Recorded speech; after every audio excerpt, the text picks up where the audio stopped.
ayat 52, 53 ini yang sering kita jumpai di tengah-tengah sebagian kaum muslimin yang lugu, yang kurang berfikir, yang tidak berakal.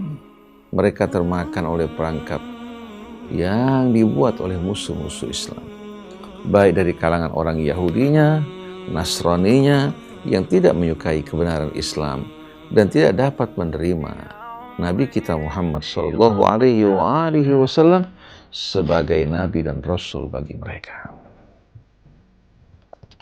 Dalam terjemahan Departemen Agama disebutkan wa ma arsalna min qablika mir rasulin wala nabiyyin illa idza tamanna alqas syaitanu fi umniyati fayansakhullahu ma yulqis syaitan thumma yuhkimullahu ayatihi wallahu alimul hakim. Pertama kita ikuti terjemahan Departemen Agama. Sesungguhnya kami tidak mengutus sebelum engkau seorang rasul ataupun seorang nabi kecuali apabila dia memiliki hasrat keinginan. Bahkan sebagian lagi menafsirkan kecuali apabila dia memiliki hasrat keinginan dan angan-angan. Pada saat dia berangan-angan, memiliki keinginan dan hasrat, maka langsung syaitan memasukkan ke dalam diri Nabi kita Muhammad Sallallahu Alaihi Wasallam bisikan dan godaan. Fayansakhullahu ma yulqis syaitan. Tapi Allah Subhanahu wa taala akan menghapuskan apa yang diwahyukan oleh syaitan, apa yang dimasukkan oleh syaitan. Tsumma yuhkimullahu ayati. Kemudian Allah mengokohkan ayat-ayatnya, wallahu alimun hakim, sesungguhnya Allah Maha tahu lagi Maha bijaksana. Nah, ayat ini dihubungkan dengan ayat dalam surah An-Najm. Itu ketika Nabi katanya membaca firman Allah, afara'aitumul lata wal uzza wa manata tsalitsatal ukhra. Ketika sampai pada ayat ini, syaitan langsung memasukkan ke dalam diri Nabi kita Muhammad SAW apa yang mereka wahyukan. Jadi ketika Nabi mengatakan, apakah kamu tidak melihat Al-Lat dan Uzza? Demikian pula dewa yang ketiga yang bernama Manah. Nabi langsung kata mereka, keluar dari mulutnya ucapan-ucapan yang bukan dari apa? Dari kebenaran. Langsung katanya Nabi spontan keluar dari mulutnya, tilkal ghalaniqul ula. Inna syafa'atahum latuh. Saja mereka dewa-dewa terdahulu. Sesungguhnya syafaat mereka amat diharapkan. Ini berdasarkan riwayat yang diedarkan, disebarkan oleh kalangan-kalangan musuh Islam. Baik dari orang-orang Yahudinya Yusuf, yang mengaku sebagai orang Islam, dan orang-orang Islam yang lugu, yang sama sekali tidak berpikir dan merenungkan bahwa ini merupakan satu kebohongan dan kebatilan.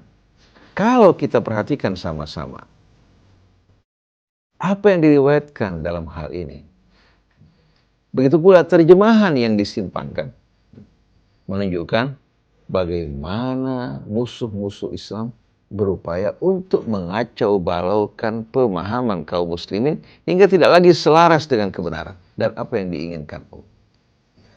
Mereka tidak mampu untuk mengubah ayat-ayat Al-Quran, tapi dalam pemahamannya syaitan berupaya untuk masuk ke dalam hati orang-orang munafik untuk menyebarkan pemahaman-pemahaman yang salah dan menyimpang. Kalau kita perhatikan Mas Tusi, jin dulu mampu untuk menguping, mendengar di langit. Tapi begitu Nabi diutus, seluruh pintu langit dijaga dengan ketat. Apabila jin berupaya mendekat, mereka akan diserang oleh panah-panah api yang membakar diri. Allah juga kerahkan malaikatnya untuk menjaga nabinya. Nah, kalau seandainya dalam riwayat disebutkan, apabila Sayyidina Umar berjalan di satu jalan, maka syaitan akan menjauh meninggalkan jalan yang ditempuh oleh Sayyidina Umar. Karena apa? Karena takutnya syaitan pada Sayyidina Umar. Yang heran kok syaitan berani sama Nabi kita Muhammad SAW. Kalau seandainya Allah membiarkan syaitan memasukkan sesuatu ke dalam hati Nabi kita, bahkan sampai menggerakkan lidahnya mengeluarkan kata-kata yang tidak benar, berarti Nabi bukan maksum. Nabi bukan orang yang terjaga, terpelihara. Berarti Al-Quran yang dibacakan untuk kita, yang ada pada saat ini, tidak sepenuhnya dari Allah. Tapi sebagian bisa dari mana? Dari syaitan. Ini semua merupakan kebohongan. Apalagi sanad dari riwayat tersebut merupakan sanad yang lemah dan maudhu. Oleh karena itu, riwayat Al-Gharaniq yang menggambarkan Nabi tanpa disadari secara refleks keluar dari mulutnya disebabkan pengaruh syaitan, mengucapkan bahwa mereka dewa-dewa yang utama, syafaat mereka amat diharapkan. Ini merupakan riwayat palsu yang tidak benar.